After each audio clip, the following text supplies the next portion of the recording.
അപ്പം നമ്മൾ എന്താ പറഞ്ഞത്, നിശ്ചലാവസ്ഥയിലുള്ള വസ്തുവിൻ്റെ ചലനം സംഭവിക്കുകയും ചലനാവസ്ഥയിലുള്ള വസ്തുവിന് ചലനം ദിശയ്ക്കോ വേഗത്തിനോ മാറ്റം വരികയും ചെയ്യുമെങ്കിൽ, അപ്പം ഇത് നിശ്ചലാവസ്ഥയിലിരിക്കുന്ന ഒരു വസ്തുവാണ്. അപ്പോൾ നിശ്ചലാവസ്ഥയിലിരിക്കുന്ന വസ്തുവിന് ഇവിടെ നിന്ന് ഒരാൾ 1 ന്യൂട്ടനും ഒരാൾ ഇവിടെ നിന്ന് 2 ന്യൂട്ടനാണ് കൊടുത്തതെങ്കിൽ ഇതെങ്ങോട്ട് മൂവ് ചെയ്യും? ഈ ഭാഗത്തേക്ക് മൂവ് ചെയ്യുക. കാരണം ഇവിടെ 2 ന്യൂട്ടനാണ് കൊടുത്തിരിക്കുന്നത്. അങ്ങനെ വരുമ്പോൾ ഇതെന്താണ്? അസന്തുലിത ബലം ഉണ്ട് അവിടെ അല്ലെ. നിശ്ചലാവസ്ഥയിലുള്ള വസ്തുവിന് ചലനം സംഭവിച്ചു അല്ലെ, ഇവിടെ നിന്ന് ചലനം സംഭവിച്ചു. ഇനി ചലനാവസ്ഥയുള്ള വസ്തുവിന് ചലനദിശയ്ക്കോ വേഗത്തിനോ മാറ്റം വരികയോ ചെയ്യുന്ന ബലമാണ് എന്ത്? ഇതിനപ്പം എന്താ പറയുക? അൺബാലൻസ്ഡ് ഫോഴ്സ് ആണ്. ഇത് ബാലൻസ്ഡ് ഫോഴ്സ് അല്ല, ഇവിടെ ബാലൻസ്ഡ് ഫോഴ്സ് ആയിരുന്നു, ഇത് അൺബാലൻസ്ഡ് ഫോഴ്സ് ആണ്. സന്തുലിത ബലത്തിന് ഉദാഹരണം എതിർ ദിശകൾ. അപ്പോൾ ഇതാണ് സന്തുലിത ബലത്തിനുള്ള ഉദാഹരണം ഞാൻ പറഞ്ഞല്ലോ. ഇനി എന്താണ്? ആന്തരിക ബലങ്ങൾക്ക് വസ്തുവിനെ ചലിപ്പിക്കാൻ കഴിയില്ല. ആന്തരിക ബലങ്ങൾ എന്ന് വെച്ചാൽ ഉള്ളിലുള്ള ബലത്തിന് എന്താണ്? ഇതിനുള്ള ഒരു ബലം ഉണ്ടാവില്ല, അതിനെന്താണ്? ആന്തരിക ബലങ്ങൾക്ക് വസ്തുവിനെ ചലിപ്പിക്കാൻ കഴിയില്ല. ഇനി ഒരു വസ്തു ചലിക്കണമെങ്കിൽ അസന്തുലിത ബാഹ്യബലം പ്രയോഗിക്കണം. അസന്തുലിത അൺബാലൻസ്ഡ് ഫോഴ്സാണ് ബാഹ്യബലം. അൺബാലൻസ്ഡ് എക്സ്റ്റേണൽ ഫോഴ്സ് എന്നാണ് പറയുക കേട്ടോ. എന്തിന്? ഒരു വസ്തു ചലിക്കണമെങ്കിൽ അൺബാലൻസ്ഡ് എക്സ്റ്റേണൽ, ഇന്റേണൽ ഫോഴ്സ് കൊടുത്തിട്ട് കാര്യമില്ല, ഇതിലൊരു ഇന്റേണൽ ഫോഴ്സ് കൊടുത്തിട്ട് കാര്യമില്ല, ഉള്ളിൽ ഒരു ബലം ഉണ്ടെങ്കിൽ കാര്യമില്ല. അൺബാലൻസ്ഡ് എക്സ്റ്റേണൽ ഫോഴ്സാണ് കൊടുക്കേണ്ടത്.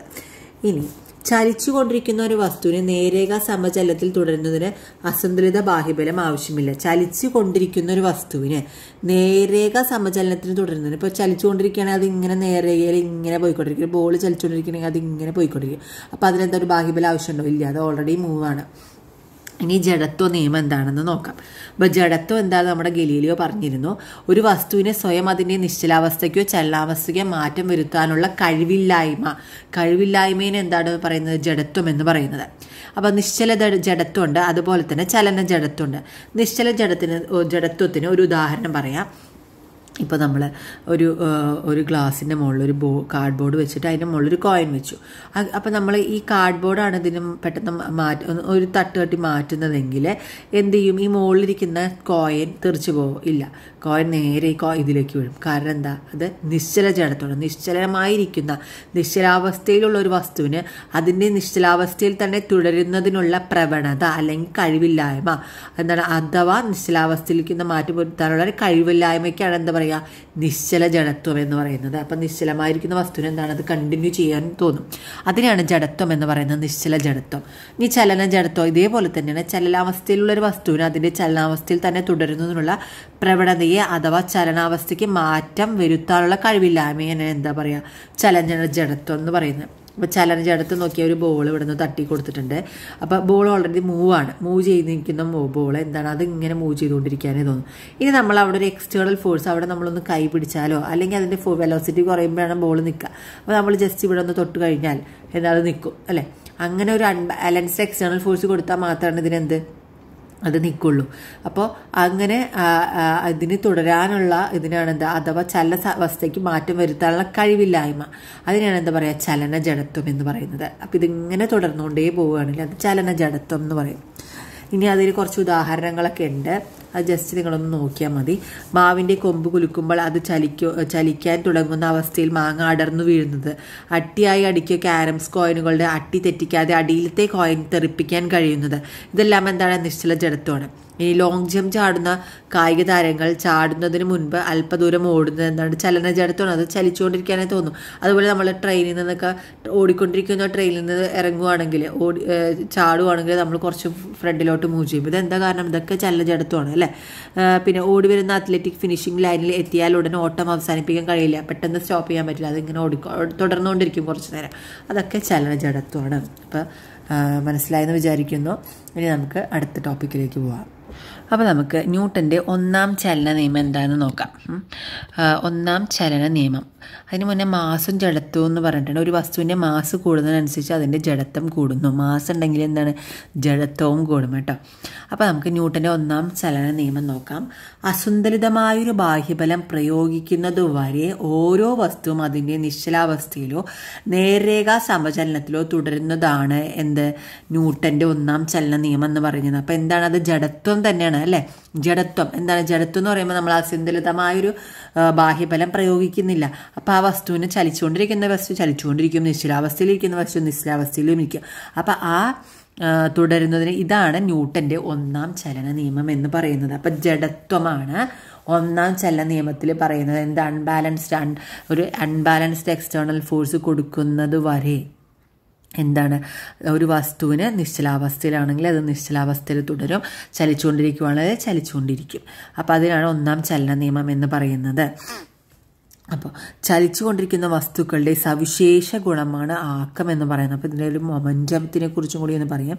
ചലിച്ചുകൊണ്ടിരിക്കുന്ന വസ്തുക്കളുടെ സവിശേഷ ഗുണമാണ് എന്ത്? ആക്കം, മൊമെൻറ്റം. ആക്കം എന്ന് പറയുന്നത് ഒരു സദിശ അളവാണോ അദിശ അളവാണോ? സദിശ അളവാണ്. ആക്കം എന്ന് പറയുന്നത് എന്താണ്? ഒരു സദിശ അളവാണ്.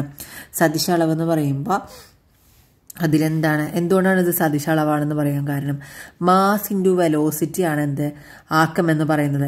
അപ്പോൾ വെലോസിറ്റി എന്ന് പറയുന്നത് എന്താണ്? ഒരു സദിശ അളവാണ് അല്ലേ? അദിശ അളവാണോ? അല്ല, സദിശ അളവാണ്. അതുകൊണ്ട് തന്നെ ആക്കം എന്താണ്? ആക്കം എന്ന് പറയുന്നത് ഒരു സദിശ അളവാണ്. അപ്പോൾ ആക്കം എന്ന് പറയുന്നത് എന്താണ്? ഒരു സദിശ അളവാണ്. ആക്കം എന്താണ്? ചലിച്ചുകൊണ്ടിരിക്കുന്ന വസ്തുക്കളുടെ സവിശേഷ ഗുണമാണ് ആക്കം. Mass into velocity. മാസ്, ആ ബോഡിയുടെ മാസും അത് ചലിച്ചുകൊണ്ടിരിക്കുമ്പോൾ അതിൻ്റെ വെലോസിറ്റിയും കൂടി ചേർന്നതാണ് ആക്കം എന്ന് പറയുന്നത്. മാസ് ഇൻറ്റു വെലോസിറ്റി, അതൊരു സദിശ അളവാണ്. ഇനി നമുക്ക് അടുത്തത് ന്യൂട്ടൻ്റെ രണ്ടാം ചലന നിയമം. അപ്പോൾ ഒന്നാം ചലന നിയമം ജഡത്വത്തിനെ കുറിച്ച് പറയുന്നു. ന്യൂട്ടൻ്റെ രണ്ടാം ചലന നിയമം എന്തിനെ കുറിച്ച് പറയുന്നു? രണ്ടാം ചലന നിയമത്തിൻ്റെ വസ്തുവിനുണ്ടാകുന്ന ത്വരണത്തെയും പ്രയോഗിക്കപ്പെടുന്ന ബാഹ്യബലത്തെയും തമ്മിൽ ബന്ധിപ്പിക്കുന്നു. അപ്പോൾ രണ്ടാം ചലന നിയമം എന്താണ്? രണ്ടാം ചലന നിയമത്തിൽ പറയുന്ന വസ്തുവിനുണ്ടാകുന്ന ത്വരണം ആക്സിലറേഷനെയും അതുപോലെ അതിൽ വസ്തുവിന് പ്രയോഗിക്കപ്പെടുന്ന ബാഹ്യബലം തമ്മിൽ ബന്ധിപ്പിക്കുന്നു. അപ്പോൾ രണ്ടെണ്ണത്തിനും കണക്ട് ചെയ്തിരിക്കുന്നത്. അപ്പോൾ എഫ് ഈക്വൽ ടു, നമുക്ക് രണ്ടാം ചലന നിയമം എന്ത് ചോദിച്ചാലും എല്ലാവർക്കും പറയാൻ കിട്ടും. F equal to M A ആണെന്ന് അറിയാം അല്ലേ? എം എ എന്ന് പറയുമ്പോൾ ആ ഇക്വേഷനിൽ തന്നെ ഉണ്ട് എന്താ? F equal to M A എന്ന് പറയുമ്പോൾ തന്നെ ഇതുണ്ട്, ആ എക്സലറേഷൻ ഉണ്ട് അല്ലേ? ത്വരണമുണ്ട്. ഇതിനെ ബന്ധിപ്പിക്കുന്ന മാസിനെയും അതുപോലെ ബാഹ്യബലത്തെയും തമ്മിൽ ബന്ധിപ്പിക്കുന്നത് എന്താണ്? ത്വരണത്തെയും ബാഹ്യബലം എന്ന് പറയുമ്പോൾ ഫോഴ്സിനെയും തമ്മിൽ ബന്ധിപ്പിക്കുന്ന ഒരു ഇക്വേഷനാണിത്. അതാണ് രണ്ടാം ചലന നിയമം എന്ന് പറയുന്നത്. ഒരു വസ്തുവിനുണ്ടാകുന്ന ആക്ക വ്യത്യാസത്തിൻ്റെ നിരക്ക് ആ വസ്തുവിന് പ്രയോഗിക്കുന്ന ബാഹ്യബലത്തിന് നേരനുപാതത്തിലും അതിൻ്റെ ദിശ പ്രയോഗിക്കപ്പെടുന്ന ബലത്തിൻ്റെ ദിശയിലുമായിരിക്കും. അപ്പോൾ രണ്ടാം ആക്ക വ്യത്യാസത്തിൻ്റെ നിരക്ക് എന്ന് പറയുന്നത്, ആക്കം എന്ന് പറയുന്നത് എന്താണ്? മൊമെൻറ്റം ആണെന്ന് നമ്മൾ പറഞ്ഞു അല്ലേ? ഇപ്പോൾ നമ്മൾ കുറച്ച് മുമ്പ് പറയുന്നു ആക്കം എന്ന് പറയുന്ന മൊമെൻറ്റമാണ്, അതുപോലെ മാസ് ഇൻറ്റു വെലോസിറ്റി ആണെന്നൊക്കെ പറഞ്ഞു അല്ലേ? അപ്പോൾ നമുക്ക് രണ്ടാം ചലന നിയമം എന്താണെന്ന് നോക്കാം അല്ലേ? രണ്ടാം ചലന നിയമത്തിൽ എന്താണ് പറയുന്നത്? ഒരു വസ്തുവിനുണ്ടാകുന്ന ആക്ക വ്യത്യാസ നിരക്ക് ആ വസ്തുവിൽ പ്രയോഗിക്കുന്ന ബാഹ്യബലത്തിന് നേരനുപാതത്തിലായിരിക്കും എന്ന് പറഞ്ഞു അല്ലേ? ആക്ക വ്യത്യാസ നിരക്ക്, ആക്കം എന്ന് പറയുന്നത് എന്താണ്? നമ്മൾ മൊമെൻറ്റം എന്ന് പറയുന്നത് P ഈക്വൽ ടു mv ആണെന്ന് അറിയാം അല്ലേ?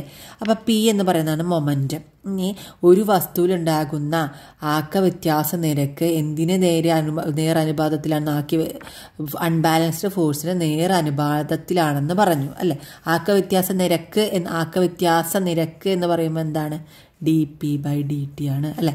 ആക്ക വ്യത്യാസ നിരക്കാണ്. ആക്ക വ്യത്യാസത്തിന് നിരക്ക് dp/dt, ടൈമിനനുസരിച്ച് p.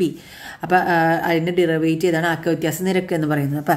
അപ്പോൾ നമുക്കിതിനെ ഈക്വൽ ടു സൈൻ, അപ്പോൾ ഈക്വൽ ടു സൈൻ മാറ്റണമെങ്കിൽ എന്ത് ചെയ്യണം? എഫ് ഈക്വൽ ടു അതിൻ്റെ കോൺസ്റ്റൻറ്റ് കൊടുക്കണം k. അതുപോലെ dp/dt എന്ന് പറയുമ്പോൾ എന്താണ്? dmv ആണ്. മാസ് ഇൻറ്റു വെലോസിറ്റി ആണല്ലോ, dmv/dt എന്ന് കിട്ടും നമുക്ക്.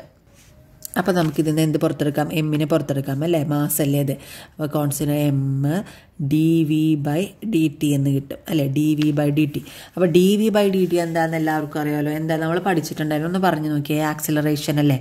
dv/dt എന്ന് പറയുന്നത് ആക്സിലറേഷനാണ്. അപ്പോൾ നമുക്ക് അവിടെ എന്ത് കൊടുക്കാം? kma എന്ന് കൊടുക്കാം. അപ്പോൾ k എന്ന് പറയുന്നത് ഒരു സ്ഥിരസംഖ്യയാണ്. k എന്ന് പറയുന്നത് ഒരു സ്ഥിരസംഖ്യയാണ്. k ഈക്വൽ ടു 1 ആണ്. അപ്പോൾ എഫ് നമുക്ക് എന്ത് കിട്ടും? എഫ് ഈക്വൽ ടു ma എന്ന് കിട്ടി. ആക്ക വ്യത്യാസം, അപ്പം മൊമെൻറ്റമാണ് കേട്ടോ. രണ്ടാം ചലന നിയമത്തിൽ ആക്ക വ്യത്യാസ നിരക്ക് എന്ന് പറയുന്നത് നേരനുപാതത്തിലാണ്. അവിടെ കൊടുക്കുന്ന എക്സ്റ്റേണൽ ഫോഴ്സിന് നേരനുപാതത്തിലാണ്. അപ്പോൾ F equal to F is directly proportional to dp/dt. F equal to k dmv/dt. km dv/dt, kma, k equal to 1, F equal to ma എന്ന് നമുക്ക് കിട്ടി. അപ്പോൾ നമുക്കവിടെ കിട്ടി. അപ്പോൾ dv/dt ത്വരണം. അപ്പോൾ ഇതിൻ്റെ യൂണിറ്റ് എന്താണ്? ന്യൂട്ടൻ്റെ യൂണിറ്റ് എല്ലാവർക്കും അറിയാമല്ലേ? ന്യൂട്ടൻ്റെ യൂണിറ്റ് എന്താണ്? ഫോഴ്സിൻ്റെ യൂണിറ്റ് എന്താണ്? ന്യൂട്ടനാണ്. ഫോഴ്സിൻ്റെ യൂണിറ്റ് ന്യൂട്ടനാണ്. ഇനിയൊരു കാര്യം കൂടി പറയാം. 1 കിലോഗ്രാം മാസുള്ള വസ്തുവിന് 1 മീറ്റർ പെർ സെക്കൻഡ് സ്ക്വയർ ത്വരണം ഉണ്ടാകാൻ ആവശ്യമായ ബലമാണ് 1 ന്യൂട്ടൺ. ഇപ്പോൾ നമ്മളോട് ചോദിക്കാം 1 കിലോഗ്രാം മാസുള്ള വസ്തുവിന് 1 മീറ്റർ പെർ സെക്കൻഡ് സ്ക്വയർ ത്വരണം ഉണ്ടാകാൻ ആവശ്യമായ ബലം എത്രയെന്ന് ചോദിക്കാം. ഓപ്ഷനിൽ ചിലപ്പോൾ 2 ന്യൂട്ടൺ, 1 ന്യൂട്ടൺ, 0.5 ന്യൂട്ടൺ എന്നൊക്കെ തന്നിട്ടുണ്ടാവും. അപ്പോൾ നമുക്കൊന്ന് ജസ്റ്റ് ഒന്ന് ചിന്തിച്ചാൽ നമുക്ക് കിട്ടും അല്ലേ. എന്താണ് ഇവിടെ തന്നിരിക്കുന്നത്? ത്വരണം തന്നിട്ടുണ്ട് അല്ലേ. അപ്പോൾ നമുക്ക് നോക്കാം. ത്വരണം നമുക്ക് എന്താണ് തന്നത്? 1 കിലോഗ്രാം മാസ് എന്ന് പറയുന്നു അല്ലേ.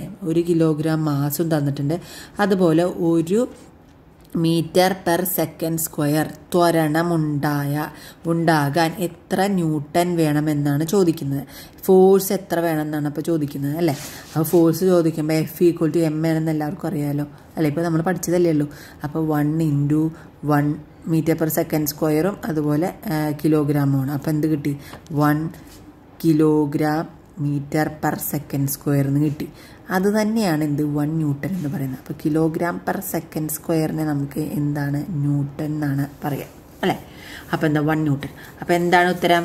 1 കിലോഗ്രാം മാസുള്ള വസ്തുവിന് 1 മീറ്റർ പെർ സെക്കൻഡ് സ്ക്വയർ ത്വരണം ഉണ്ടാകാൻ ആവശ്യമായ ബലമാണ് 1 ന്യൂട്ടൺ.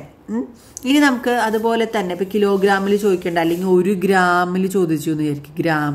അപ്പോൾ ഇത് ഗ്രാമിനെ കിലോഗ്രാമിലേക്ക് ചേഞ്ച് ചെയ്ത് അതുപോലെ ത്വരണം എത്രയെന്ന് ചോദിക്കാം. ഇത് പല രീതിയിൽ ചോദിക്കാം. അപ്പോൾ നമുക്ക് കുറേ ക്വസ്റ്റ്യൻസ് ഇതുപോലെ ഇതിൻ്റെ ബന്ധപ്പെട്ട ക്വസ്റ്റ്യൻസ് ഒക്കെ കളക്ട് ചെയ്ത് അതൊക്കെ ഒന്ന് ജസ്റ്റ് ഒന്ന് വർക്കൗട്ട് ചെയ്ത് നോക്കുക. അപ്പോൾ നമുക്ക് നല്ല തറവായിരിക്കും. എക്സാമിന് പോകുമ്പോൾ നല്ല തറവായിരിക്കും. അല്ലെങ്കിൽ നമുക്ക് പെട്ടെന്ന് ഈ ചോദ്യം കേട്ട് കഴിഞ്ഞാൽ അപ്പോൾ നമ്മൾ ഒന്നാം ചെല്ല നിയമം, രണ്ടാം ചെല്ല നിയമം നമ്മൾ നോക്കിയിട്ടില്ല. അപ്പം മാസം തന്നു, ത്വരണം തന്നു, ഇനി എന്താ ചെയ്യേണ്ടതെന്ന് നമ്മൾ ആലോചിച്ചിരിക്കും അല്ലേ. എല്ലാവർക്കും അറിയുന്നതാണ്, എന്നാലും ചില സമയത്ത് നമുക്ക് കിട്ടില്ല. അപ്പോൾ നമ്മൾ എപ്പോഴും വർക്കൗട്ട് ചെയ്തുകൊണ്ടിരിക്കണം. ക്വസ്റ്റ്യൻസ് ഇങ്ങനെ കിട്ടുന്നതൊക്കെ വർക്കൗട്ട് ചെയ്തുകൊണ്ടിരിക്കണം കേട്ടോ. ഇനി രണ്ടാം ചല നിയമത്തിലെ ചില പ്രധാന വസ്തുക്കൾ. രണ്ടാം ചല നിയമം അനുസരിച്ച് F=0 സൂചിപ്പിക്കുന്നത് A=0 എന്നാണ്. അതായത് രണ്ടാം ചല നിയമം ഒന്നാം ചല നിയമവുമായി പൊരുത്തമുള്ളതാണ്. അപ്പോൾ F=0 എന്ന് പറഞ്ഞാൽ അവിടെ ഫോഴ്സ് അവിടെ കൊടുത്തിട്ടില്ലെങ്കിൽ അവിടെ എന്താ ആക്സലറേഷൻ ഉണ്ടാവുന്നുണ്ടോ? ഇല്ല. കാരണം എന്താ? F=ma അല്ലേ. F=ma അല്ലേ. F0 ആയാൽ ആക്സലറേഷൻ 0 ആവില്ലേ? മാസ് ഒരിക്കലും 0 ആവില്ലല്ലോ. മാസ് എങ്ങനെ? മാസ് അവിടെ ഉള്ള മാസിന് 0 ആക്കാൻ പറ്റില്ല. അപ്പോൾ A ആണ് അവിടെ 0 ആയിരിക്കുന്നത്. ആക്സലറേഷൻ 0 ആണ്.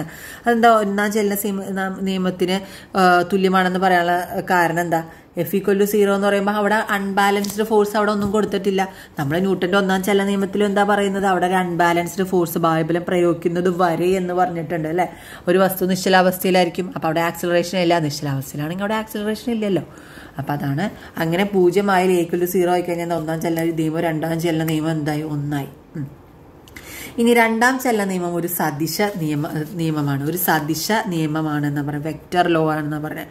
അപ്പോൾ F=ma എന്നല്ലേ പറഞ്ഞത്. അപ്പോൾ ആക്സിലറേഷൻ എന്താണെന്ന് ഓൾറെഡി അറിയാം. നമുക്ക് സദിശമാണെന്ന് അറിയാം. അപ്പോൾ എന്താ രണ്ടാം ചലന നിയമം? F=ma ആക്സിലറേഷൻ എന്ന് പറയുന്നത്. ഇപ്പോൾ നമ്മൾ മൊമെന്റം ആക്കത്തിനെ കുറിച്ച് പറഞ്ഞില്ലേ. ആക്ക വ്യത്യാസ നിരക്ക് അതെന്താണ്? സദിശ അളവാണെന്ന് പറഞ്ഞു അല്ലേ. ആക്കം എന്ന് പറയുന്നത് ഒരു സദിശ അളവാണെന്ന് പറഞ്ഞു അല്ലേ. m×v.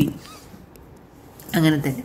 ഇനി അടുത്തത് F=ma അനുസരിച്ചുള്ള രണ്ടാം ചലന നിയമം ഒരു ഏകബന്ധു വസ്തുവിന് മാത്രം ബാധകമായുള്ളതാണ്. നിയമത്തിലെ F എന്നത് ഒരു വസ്തുവിൽ പ്രയോഗിക്കപ്പെടുന്ന സഫല ബാഹ്യബലവും A എന്നത് ഒരു വസ്തുവിന്റെ ത്വരണവുമാണ്. നമ്മൾ പറഞ്ഞ അതേ കാര്യം തന്നെ കേട്ടോ. ഇനി നമുക്ക് ആവേഗം, ഇമ്പൾസ് എന്താണെന്ന് നോക്കാം. ഇമ്പൾസ് എല്ലാവർക്കും അറിയായിരിക്കും. ഇപ്പം നമ്മൾ ഒരു സമയത്ത് ഒരു ചെറിയൊരു സമയത്തേക്ക് പ്രയോഗിക്കുന്ന വലിയൊരു ബലമാണ്. ഇപ്പോൾ നമ്മളൊരു ബോൾ ക്യാച്ച് ചെയ്യുക അല്ലേ. എന്താണ്? ഒരു ക്രിക്കറ്റ് കളിക്കുമ്പോൾ ബോൾ പെട്ടെന്ന് ക്യാച്ച് ചെയ്യുമ്പോൾ അവിടെ കൊടുക്കുന്ന ആ ഒരു ചെറിയ ഫ്രാക്ഷൻ ഓഫ് സെക്കൻഡിൽ കൊടുക്കുന്ന ആ സമയത്തിൽ കൊടുക്കുന്ന വലിയൊരു ബലം അല്ലെ. പെട്ടെന്നാണ് ആ ക്യാച്ച് ചെയ്യുന്നത് അല്ലെ. ആ ബലം അതിനാണ് എന്ത് പറയുന്നത്? ആവേഗബലം എന്ന് പറയുന്നത് അല്ലേ.